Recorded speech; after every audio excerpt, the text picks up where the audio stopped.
Welcome to Success in Motion. Join us as we dive deep with top leaders, entrepreneurs, and professionals, uncovering strategies to grow, scale, and succeed.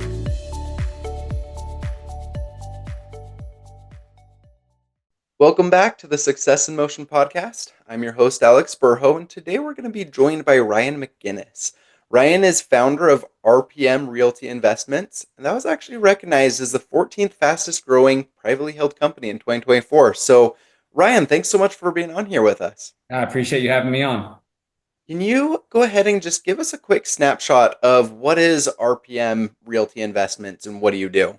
Sure. So RPM Realty is a direct asset-based lender. So a lot of the things that you'd have with conventional lending and even other private lenders, we differentiate ourselves from that by purely looking at asset-based lending. We're not pulling credit, income verification, debt to income, bank statements, tax returns, all those things that generally are the deciding factor in credit. Really, we just determine the property's value, and then we have a threshold that we lend up to that.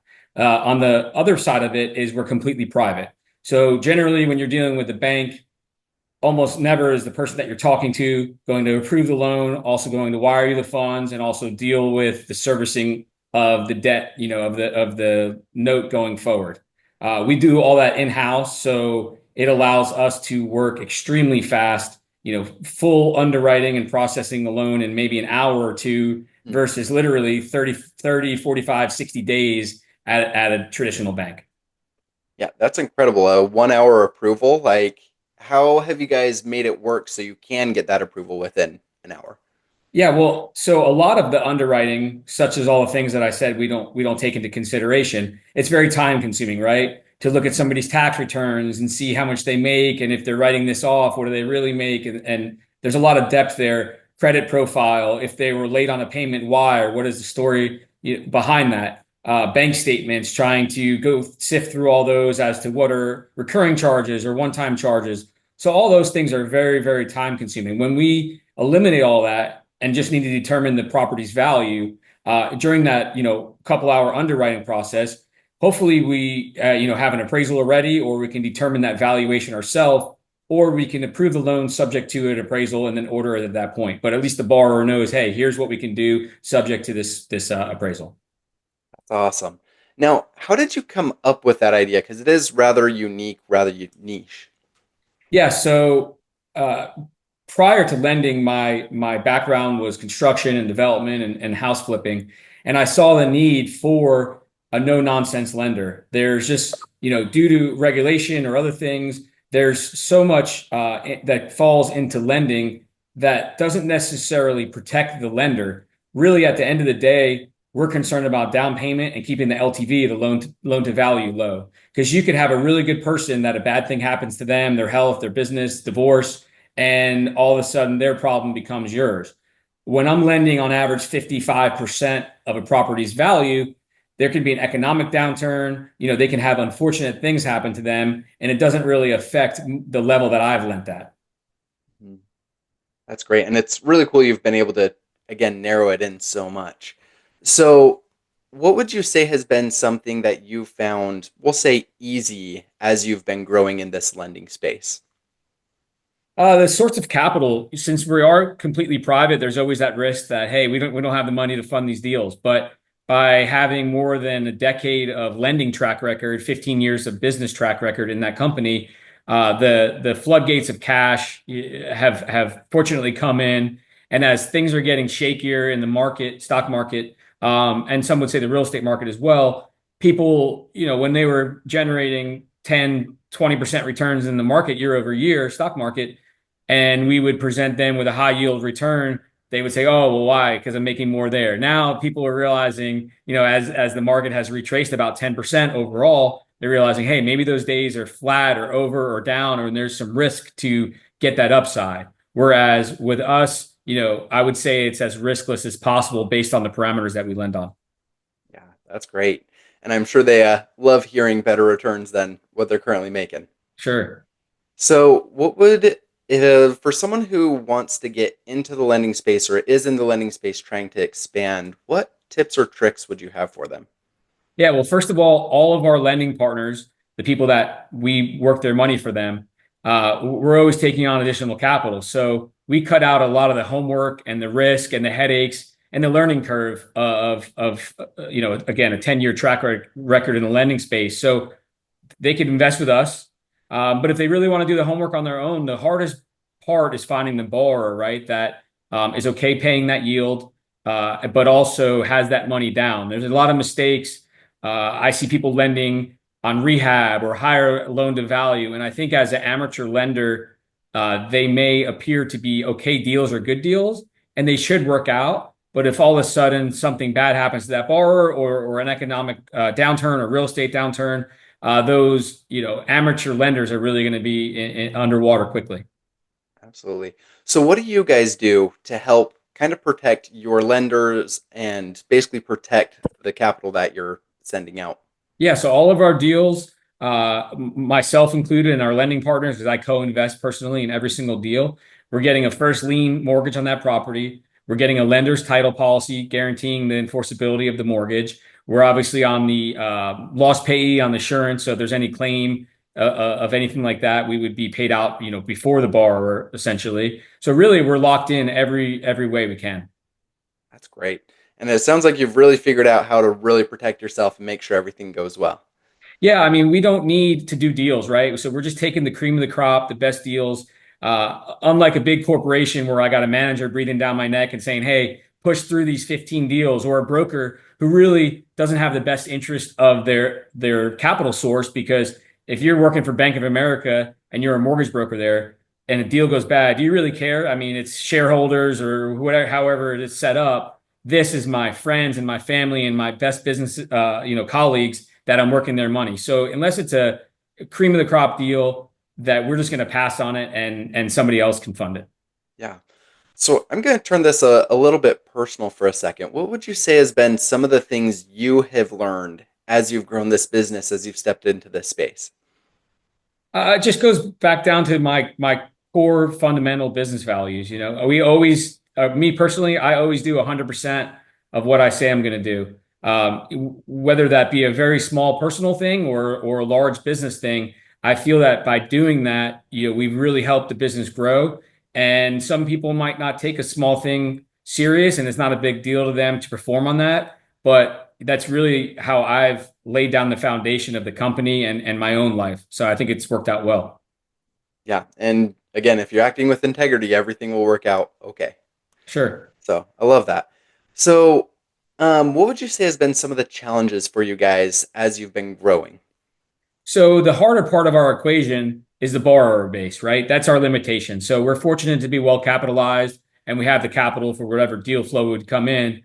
It's really finding that borrower who, again, as I said earlier, has the money to put down, but is okay paying a premium in rate because they realize the trade-off. They can close this deal this Friday. They don't have to wait 30 to 45 days. They can get a very good offer accepted from the seller. If you have a seller that's had a few cycles of buyers wasting their time and can't close, you can get a substantial discount a lot of times by using an offer saying, hey, we'll close this week, no appraisals, no contingencies, no credit. Let's get it done. And while the seller may not love the offer, he a lot of times he has to accept it, especially if it's a distressed sale. Absolutely.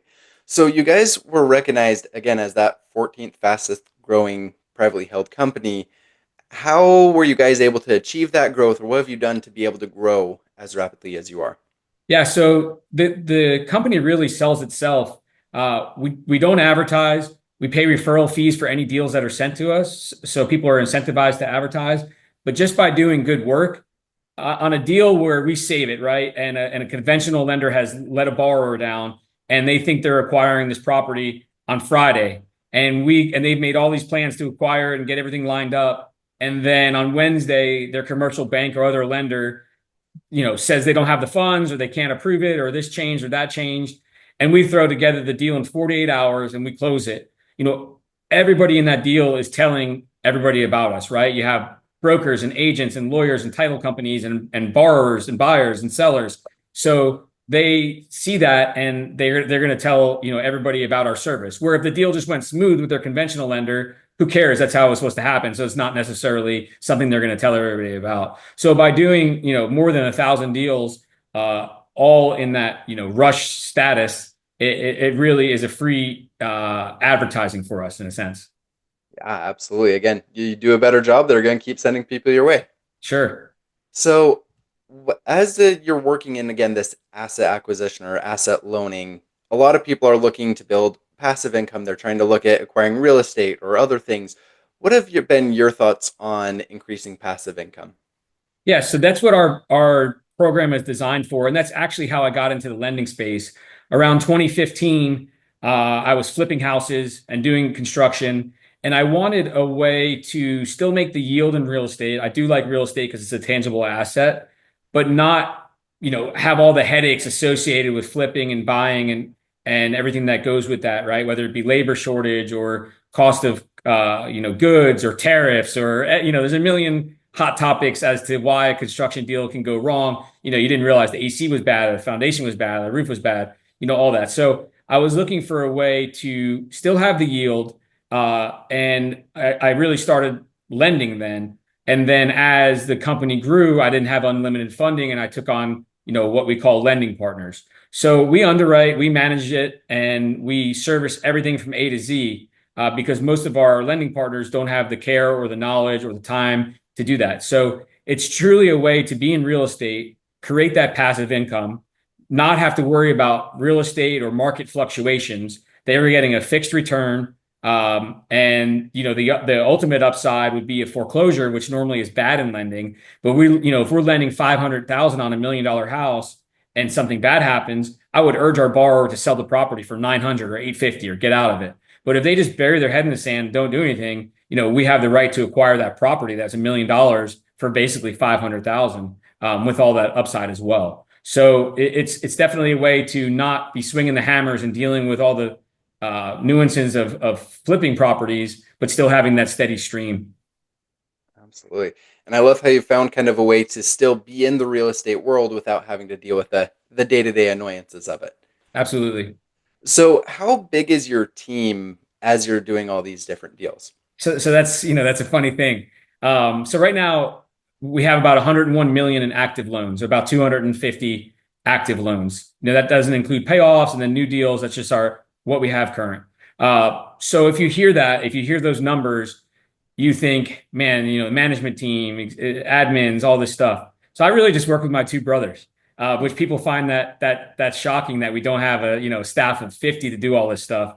And that was the other reason I got away from flipping and construction, because if I had 250 flips, I'd have to have a 10,000 square foot office and a huge overhead and all these employees, and I wouldn't be sleeping at night. But the software, we have back end software.